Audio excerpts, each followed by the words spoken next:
Hey everybody, just getting set up here. Just give me 1 sec to make sure everything's up and running and working, and we're gonna get going.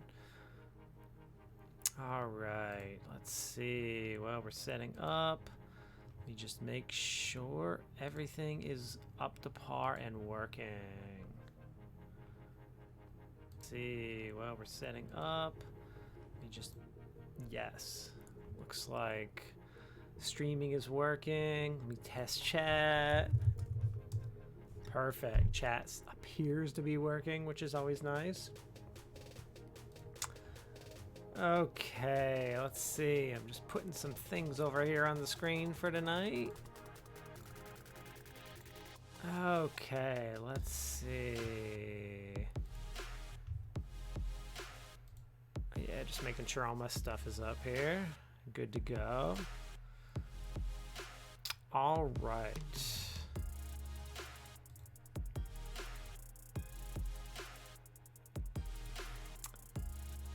See, we are live.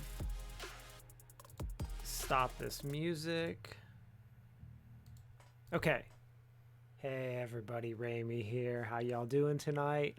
I have a bunch of topics I want to talk about, but some of them are really, really short, so it's not going to be too long. I'm usually here for anywhere from 10 to 30 minutes, depending on questions and all that good fun stuff. Let me actually pull this out a little bit, just so I can make sure I can see questions. There we go. Oh, let me see. There we go. Perfect. Always takes forever to set up to make it perfect the way I like it. All right. So what I want to talk about tonight is I'm going to talk a little bit about SEO because I did a video about it, just released that. And I want to talk a little bit about some of the stuff that I think is important for you to know. There's some big gaming stuff that happened this week that I want to talk about. I want to talk about something about Apple, and I'm going to talk about just some other things kind of thrown in there as well. All right. So first things first. So I created a video on search engine optimization. You can actually see my background right now.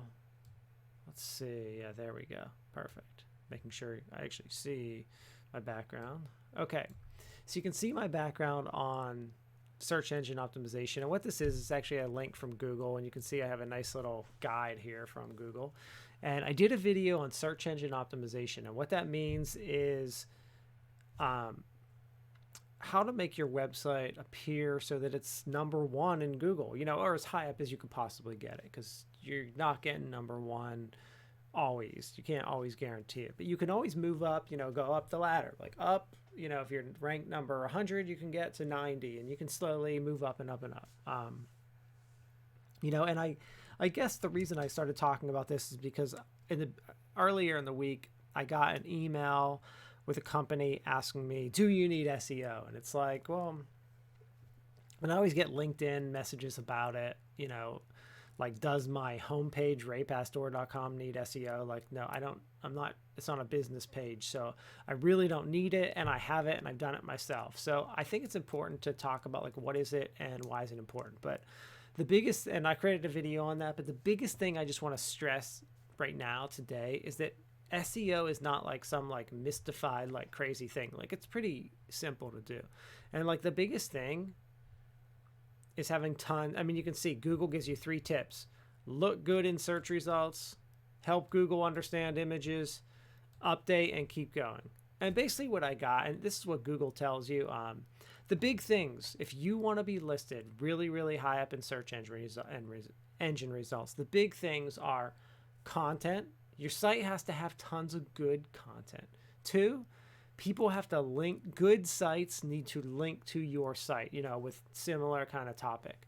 And 3, you have there's all kinds of little things like look good in search results, like by changing your links, help Google understand images by having an alt tag.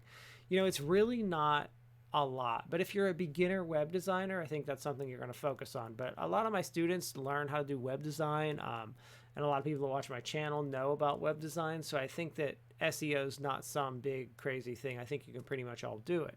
But I just wanted to kind of bring that up just because I see all these companies saying they're going to get me #1 in Google, and then I go to Google and no one knows the algorithm. No one knows really how to do it. So it's interesting to see, like, what does Google say are all the different things I can do? And here's a list. Mainly they have a big list of 3, but here's a list of 8 to 10 things that they also suggest doing. All right. Enough about that. Okay. So I'm reading the web today. I'm on CNET and I'm looking at this article, and this is the kind of stuff that blows my mind. So I read this headline and I think it's not even about reading this article. It's like there's so much wrong with just this headline that it's craziness, right? Okay, so hold on, let me make sure my chat is up so I can answer any questions. All right.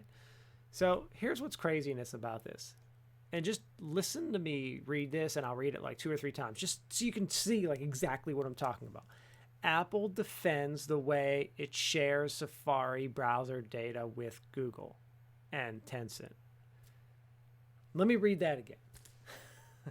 And the headline just blows my mind.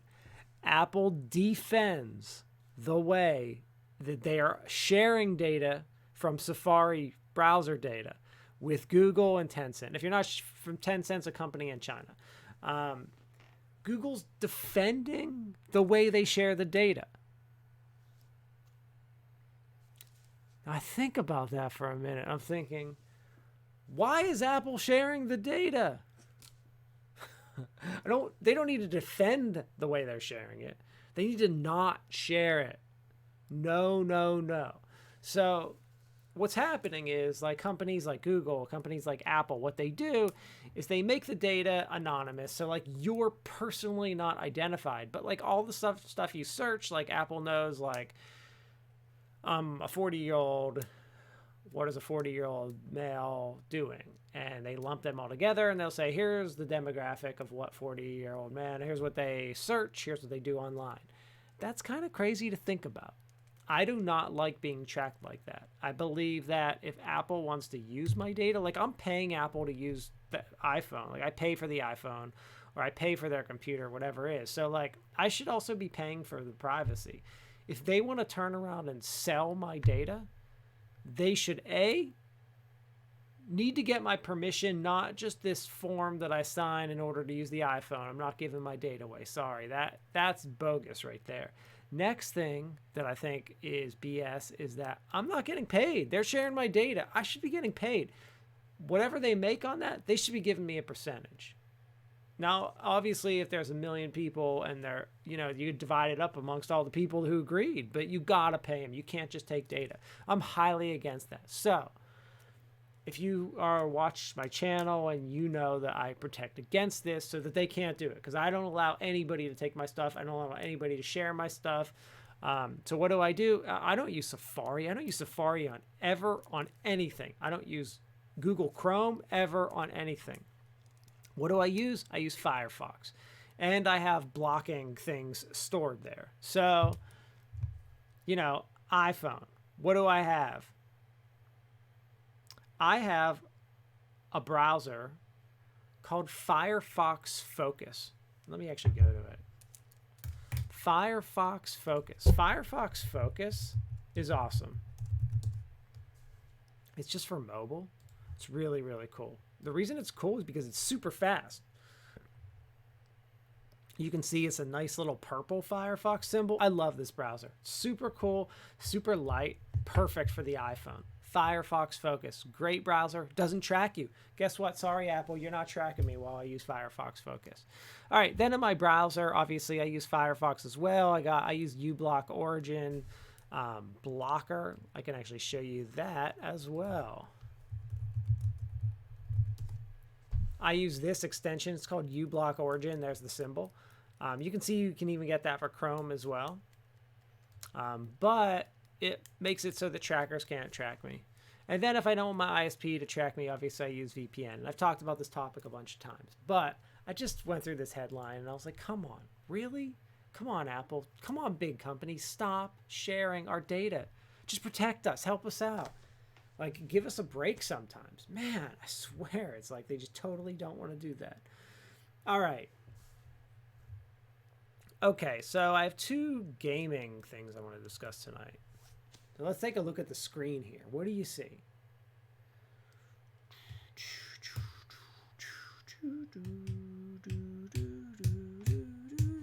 Move out of the way a little bit.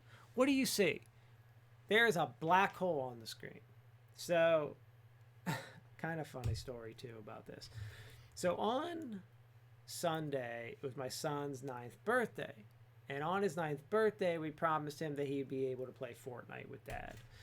He has some limits. He can play for 30 minutes at a time, like a day or week or something, whenever, you know. If he wants to play, he has to play with me, and it can only be up to 30 minutes, which is like 2 or 3 Fortnite games.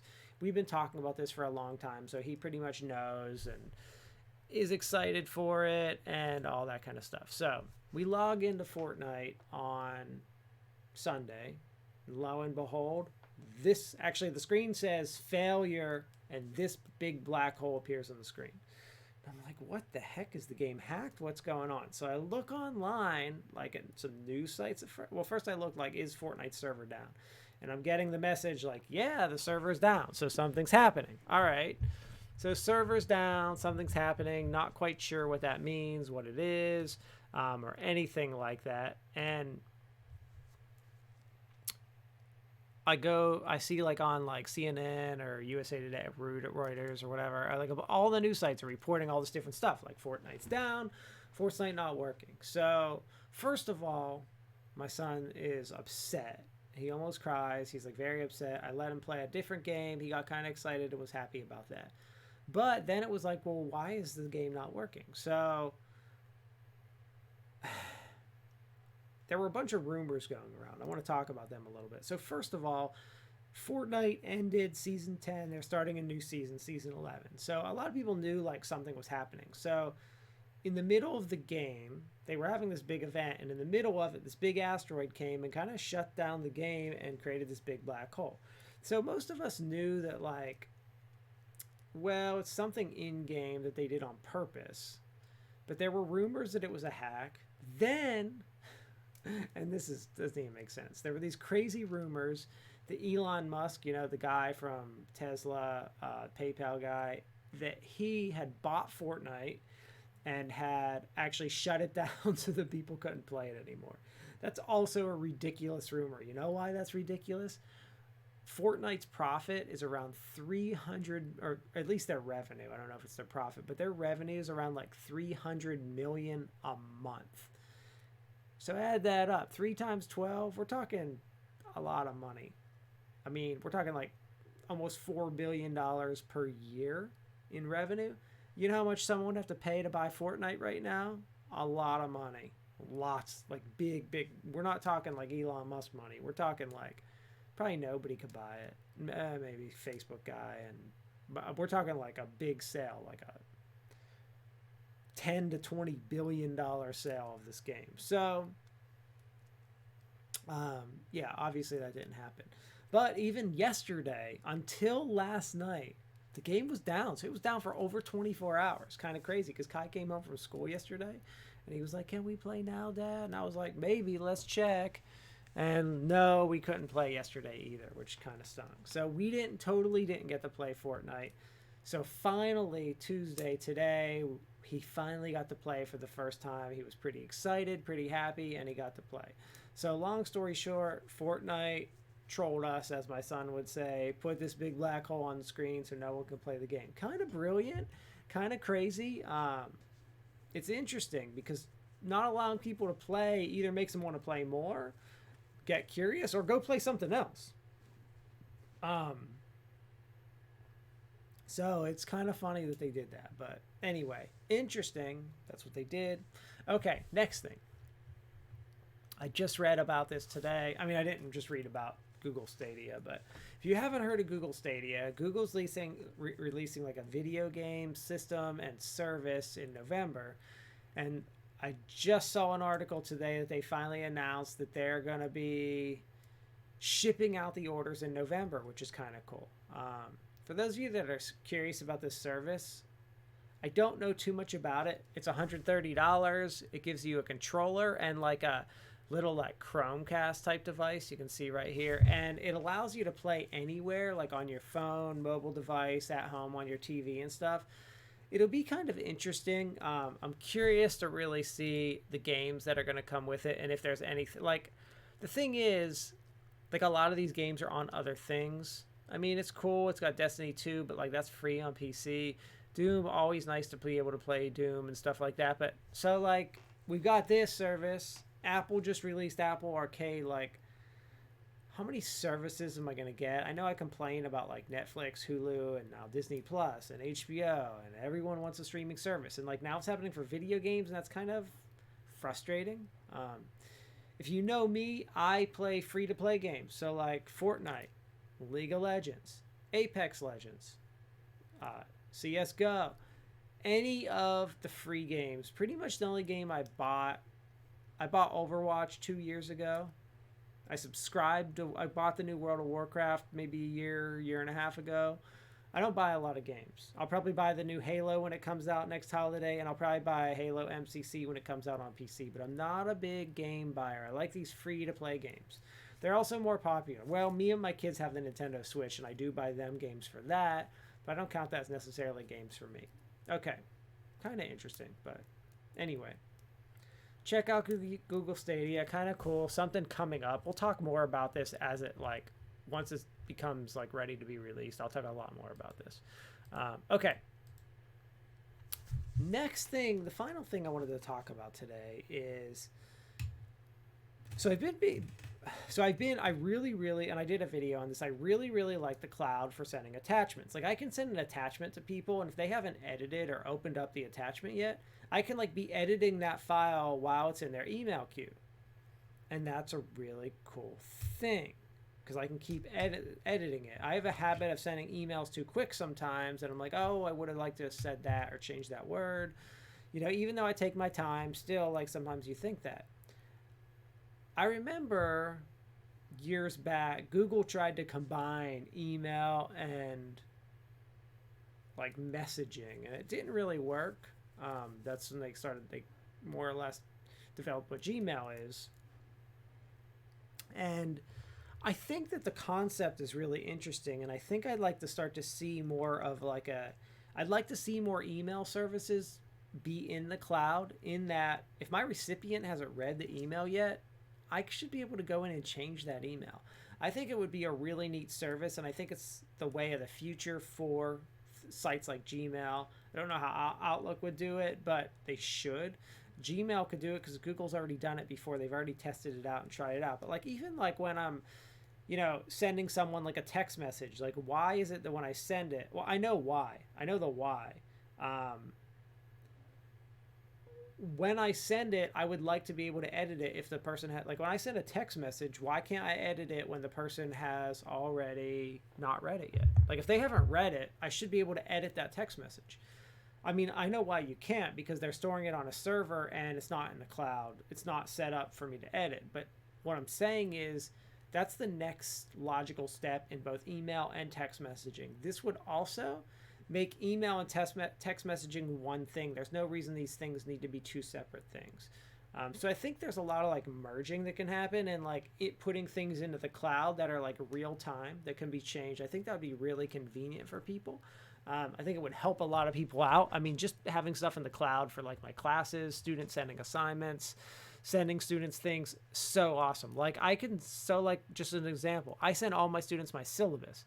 If I have to change a word in the syllabus, guess what? I don't have to send my students a whole new syllabus. All I do is change the word because they only have the link from the cloud. So it's really nice to be able to like work and function like that. So those are my topics I wanted to talk about today.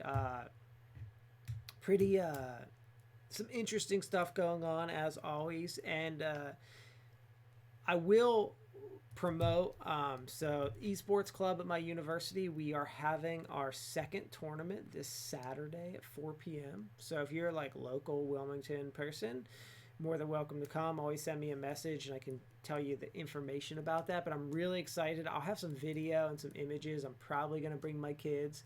I have a feeling this week I'm going to be playing lots of Fortnite because now that my son can play, he's going to want to play every day after school for his 30-minute time frame. So I'm going to be playing a lot of that, which should be kind of fun because I never really got into it. It just wasn't always my game. But yeah, that's about it for tonight. And let's see. Final message is I will be live Thursday, 1 p.m. as usual. I got some big things coming up, especially with some of my live stuff. I'm going to start doing some different things, inviting some people on, especially some of my students. We talked about doing some stuff with like the esports club and some streaming stuff, which I think can be really, really, really interesting. So stay tuned for that, and I'll see y'all later. Have a good night.